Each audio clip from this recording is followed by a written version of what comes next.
Jaundice చాలా common problem, and pancreas problem, ఇవన్నీ ఉండే అవకాశం ఉన్నది. సో కామన్గా మేము చేసే టెస్ట్లు ఏంటంటే బ్లడ్ టెస్ట్తో మొదలు పెట్టుకొని అల్ట్రాసౌండ్ ఉంటుంది, ఎండోస్కోపీ, కొలనోస్కోపీ. ఇంతకుముందు ఏంటంటే మనకి ఎండోస్కోపీ అయినా అయ్యి బాబు నాకు ఎండోస్కోపీ చాలా పెయిన్ వస్తుందంట.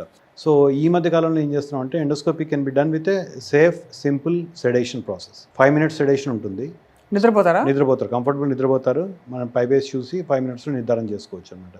Same with colonoscopy. బట్ వీటిలో వచ్చే ఇన్ఫర్మేషన్ మనకు ఏ టెస్ట్లో కూడా రాదన్నమాట. సో ఇకపోతే ఇది ఒక సైడ్. ఇంకొక సైడ్ నాన్ ఇన్వేజివ్ టెస్టింగ్ ఉంటుంది. అల్ట్రాసౌండ్ ఒకటి చెప్పాము, సిటీ స్కాన్, ఎంఆర్ఐ స్కాన్, ఇవన్నీ కూడా చాలా అడ్వాన్సెస్ వచ్చాయి వీటిల్లో.